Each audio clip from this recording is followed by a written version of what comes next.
Hello, my name is Beck and welcome to a video where I'm going to tier rank some books. So I thought it would be an interesting thing to do to look at all of the books, at least recently, that I've been rating about at 3 stars, which for me is just a good rating that is worth reading and worth recommending, but it's not a book that I've been obsessed with, so it often falls into the category of, oh, I like this enough, but it's a series I'm not going to continue with. And you'll probably see a few of those on this list, but I thought it would be cool to rank them because obviously if you rate something 1 to 5 stars, those ratings are going to have a lot of wiggle room within them. So I thought, well, let's look at all the books that I've rated 3 stars lately and see where they fit. So if you can see on my tier list, I've got a good, 3 okays, and then a boo. So good is, this is actually worthwhile and I would probably go back to this and continue the series if I had time to. Okay, and okay are just as self-explanatory as they get. They're okay, I don't think I'd go back, and where do they fall on that scale compared to everything else? And then the last one, boo, is didn't really love this at all. Still gave it a 3 because I could respect what it was doing, but ultimately wouldn't continue reading. So that is what these categories mean. I've got about 16 books, which you can probably see, so I guess spoilers, maybe, who knows. Let's jump into this video and rate everything, and it's all in alphabetical order by title. So I haven't picked any favorites, I haven't scaled this in a particular way, so let's do it. The first one, Across the Green Grass Fields, is a book in a series that I've loved. It's the novella series by Sean Maguire. The first one is Every Heart a Doorway, and I thought I would be obsessed with these, and I have been, especially for In an Absent Dream, that was my favorite. But for this one, it really underwhelmed me, so I'm just gonna put it in the bottom okay, because I guess it was okay, but the way that it concluded, it felt very quick, which for a novella, you kind of expect that. But for the novellas that she's done in the past, they've had satisfying conclusions for the most part. It's just this one felt very rushed. So combined with the fact that I thought the world building was very conveniently wrapped up, I did give it a 3, and I would continue reading the series because I'm looking forward to the next one. But for this one, didn't love it. So it's going in the bottom rank. Not quite boo. I'm not going to give it boo, but it's still down there. Up next is Circe, and this is gonna go above Across the Green Grass Fields because I did quite like this. It had a lot of detail in it, and I don't know necessarily what I disliked about it. I think it was just the feeling that it gave me, and that is, again, a very subjective thing. I think for the most part, everything was great, like the pace, the writing style, the characterization, all of it was fine. It was just me that didn't really vibe with it. So it's gonna go in the middle tier, which is very lukewarm of me. Now, Dark Dawn. So this is a book that is in one of my favorite trilogies. Nevernight is the first book, God's Grave is the second. I gave both of those 5 stars. It's about an assassin. I loved it. However, J. Christoph put off the writing of Dark Dawn, well, not the writing of it, the release date, because he wanted to make this book the best that it could be, and he felt rushed doing it in the short time frame that he had, considering he usually writes multiple books at the same time, which is fair enough. You want to do the best that you can for what you're concluding. And so when this came out, naturally, because I gave the others in the series 5 stars, I thought this is going to be another 5 stars, but this one focused more on a romance element and a love triangle kind of scenario, more so than it did on the assassin scenario, and it felt very disconnected. It's like events kept happening, but they didn't really have a reason to, and so without any spoilers, I felt just very, I guess, underwhelmed by this, and the more I think about it, the more frustrated I get. So I do want to put it in okay after Across the Green Grass Fields, but I might put it in boo, just because I'm thinking about it more, and I really want to give it a 2 stars in that I didn't like it, but if I rank it against the other 2, which I gave 5 stars, there's a big gap that my expectations could fall in there. So I don't know, what do you do in this situation? I think for the most part it's just going to stay in boo because I'm disappointed and I'm likely not going to reread that one. I might reread the first 2. Maybe I'll just reread God's Grave because it was my favourite of the trilogy. Who knows? I'm not going to reread Dark Dawn at this stage, so it can go in the very bottom. And then I've got Jade City, and I think that will go, I'm clicking all over the place. I think that will go in the top okay, because I read this recently. I do have a wrap up for it, and I did really enjoy this one, but I read it over the period of more than a month. So the politics felt very drawn out to me. And I love the magic system and the world building in here, but it didn't really get a chance to flourish because I couldn't sit with the characters long enough to feel deeply connected to them. Like I was interested in them and what happened, but ultimately I didn't have a massive emotional connection. So I think with the rest of the series continuing, that could potentially foster something more in me. But for the first book, again, I gave it a 3 and I enjoyed it, but I enjoyed it more than Cersei. So I think I should put it above Cersei. I definitely enjoyed it more than Dark Dawn. So I think it's going to go in the top okay. It's not good in terms of, oh my god, I love the characters, or I loved something so much that I latched onto it, but the rest of it was kind of meh. This is like, I think I need to give it a second chance later, but I'm not obsessed with it. It's really hard to quantify these feelings because they're very nuanced and they're very, very subjective. So I'm trying. I don't think I'm succeeding always, but I am trying. And then we have Malice. I honestly don't know where to put this one because I read it a little while ago, and I did do a reading vlog featuring this book. Obviously no spoilers in the vlog, so there are more thoughts there. Ultimately though, I didn't love it, and I'm likely not going to continue because I unhauled the quartet, because it's a quartet, it's not a trilogy. I had all of them because a friend was getting rid of them because she'd never read them, and I was like, I'll have them. And then I read the first book and it was just a little bit too much effort. So do I want to put it in after Cersei? I think I will. I liked Cersei in retrospect, I think, more than Malice, because initially I think I gave Cersei a 4 stars, and then on reflecting on it, I gave it a 3. So I did like Cersei more than Malice, and I didn't like Malice as much as Jade City, but I liked it more than Across the Green Grass Fields.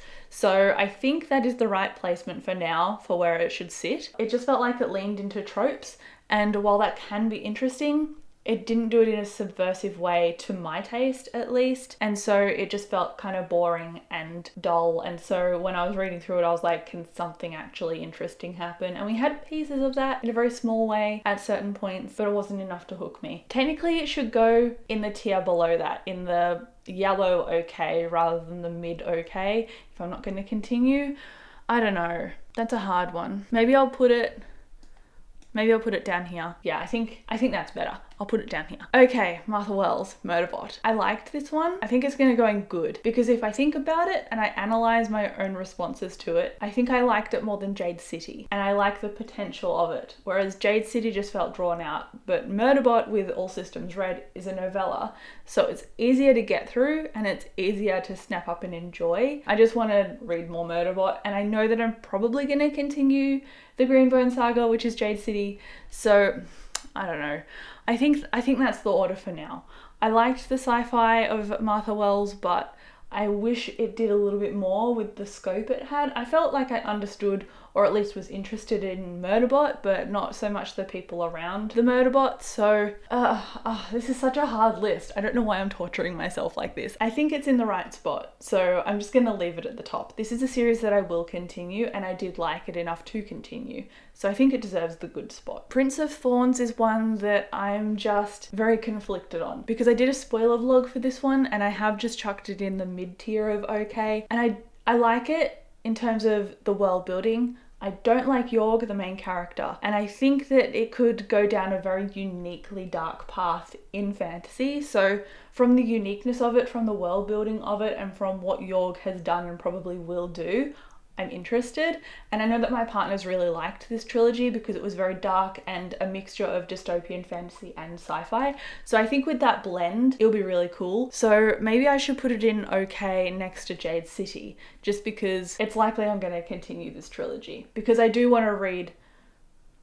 Excuse me. So it's likely I'm going to continue this trilogy because I do want to read more of them, and I do want to finish them, and then I can discuss them with my partner because he has been waiting a very long time for me to read these. So do I put it next to Cersei? I think I'm gonna do that. That feels a little bit better because I didn't like it as much as Jade City, but I think it has potential, and Jade City also has potential. So yeah, I think that's better. For Rage of Dragons, this was a very hyped up fantasy book, and while I loved the action in it, I wished it had more flair of character. It had like a magical school in terms of an academy, like a fighting academy, and I thought that would be drawn on more, considering it was a bit of a calling card for the reason I started the book. And it did feature, but it wasn't as significant as I hoped, and it wasn't as fleshed out and flourished as I hoped it would be. So I think that's gonna go next to Malice. And I think I actually liked Rage of Dragons more than Malice, but I still liked Green Grass Fields more than Rage of Dragons. So I think I'm pretty happy with that ranking so far. But watch me mix stuff around later because I'm so indecisive.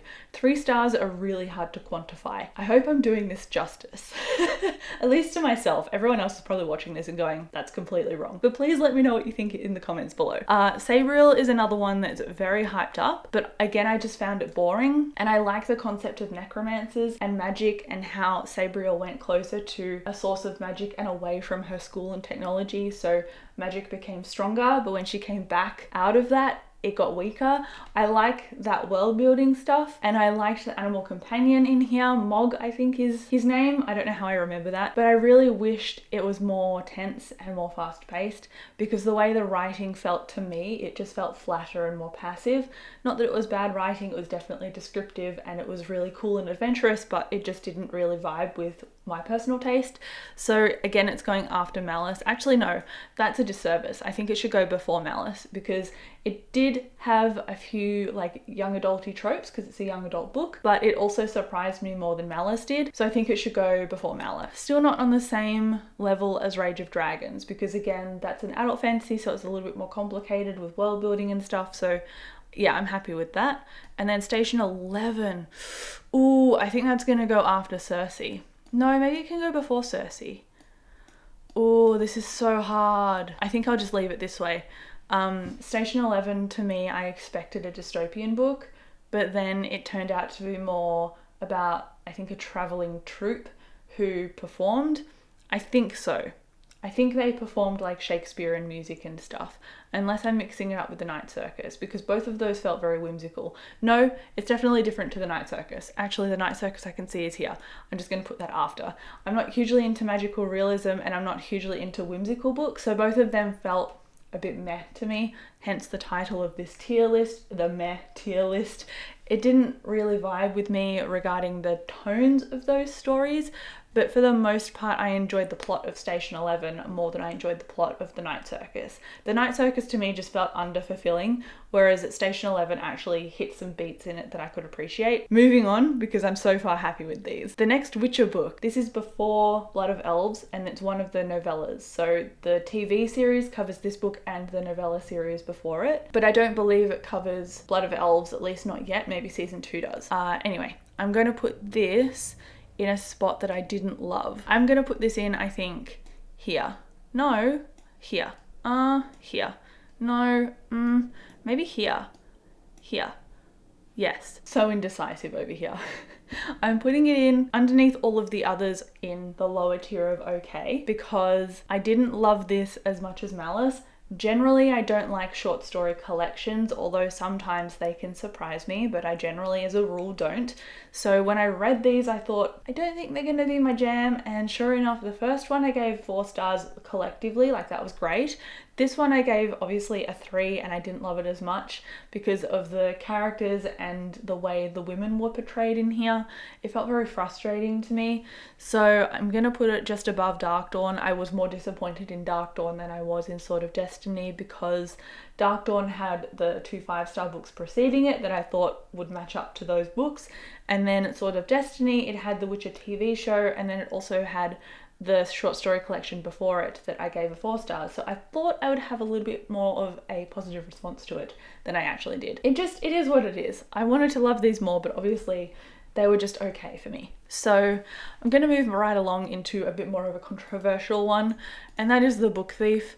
And again, I don't really like historical books. I don't really like whimsy. And so a book about World War II that is told from the perspective of death itself, it sounded like something that probably wouldn't be up my alley. And sure enough, it wasn't really. So I'm going to put it in after the Night Circus. It was okay and I'm glad I read it, but I think it's just going to stay in this spot. So I have to move on because if I linger too long, I'm going to get people going, how dare you? So let's just pretend that I liked it a lot more. So The City We Became, I gave this a 4 stars when I first read it. And I think that was because I was on the high of N.K. Jemisin's writing, but reflecting on it, I was like, this book confused me so much. It felt very contrite with social justice issues, which I can respect, but also it felt a bit shoved down my throat at the same time. And sometimes I feel as readers, things get rehashed to make us understand things, and for the most part we need that, but sometimes it can be pushed a little bit too hard from a place of passion.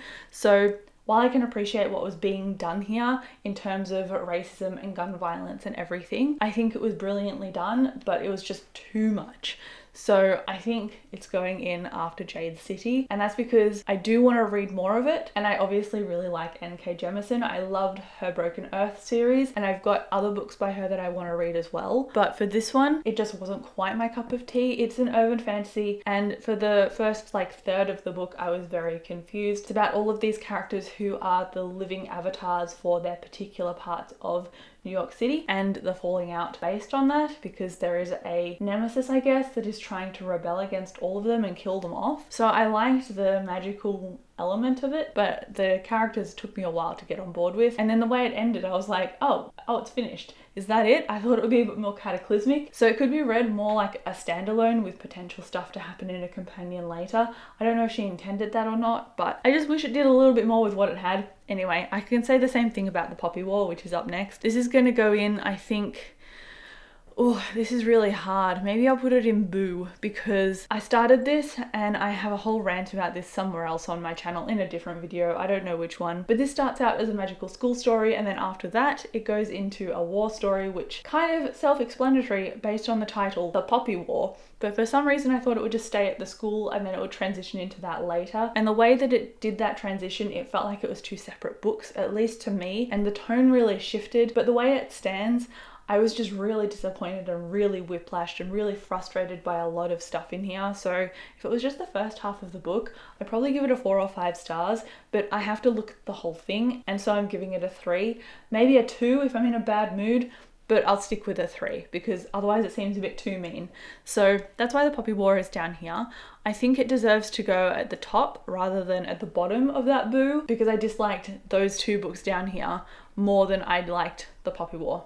I think that makes sense. So I dislike this one the least compared to those other 2 down there. So that's why it's sitting at the very top. And then lastly, we've got this Mortal Coil, and I think I'm going to put this at the top of the bottom okay section, because this is a young adult story that is about an apocalypse, and it follows this girl whose dad is kidnapped, and he's like the head scientist, and so he's trying to design a way to save them from the apocalypse by this vaccine. Sounds a bit on the nose when we're talking about a pandemic in the real world, but anyway, we're moving past that. In this, the zombies literally explode and their spores get everywhere. It incorporates like body horror and the apocalypse and survival as well as science, and it's a bit sci-fi like as well, with body modification and everyone having a panel in their arm to do that to themselves, which I thought was pretty cool. But the way that it hit all the beats in the story, you could really see where it was going if you've read a lot of YA. And now that I'm in my late 20s, I have read a lot of YA. So it was just like sitting down in a movie to watch an action film and eat some popcorn. Like, I really liked it, but it's not like a favorite or anything. So when I'm looking at it on this list, I'm really struggling to see it going higher. And I'm also wondering whether it should go in a different spot, actually. I think it suits there because I liked it, I think, more than Across the Green Grass Fields. I think I liked it more than all the books there. Or at least if I didn't like it more, then it's on a level playing field with most of them. So I think this is actually my rating. This section here, maybe I should move this one up because I'm going to continue. I feel like I need to move some stuff down, but I don't want this list to be too bottom heavy. So I'm just going to leave this here. So I moved Prince of Thorns up here because I thought, well, these are the book series that I'm going to continue ultimately. And then these ones I'm not. Well, Across the Green Grass Fields I will continue, but I'm hoping that it's better than a 3 stars with the next book. Otherwise, I'm probably not going to continue on with the series. So there you go. That is me ranking my meh books, or the 3-star books that I've rated recently. Let me know what you've rated 3 stars recently. I would love to know, because it's always interesting to see what puts people on the fence rather than in the camp of I hated it or I love it. It's really hard to rate these kind of books because I feel like because we're the middle of the road, it's really hard to describe what we liked, what we didn't like, and why. I struggled definitely to justify a lot of feelings I had in this video. So thank you again so much for watching. I can't wait to come chat with you down in the comments, but I'll catch you in my next video. Bye.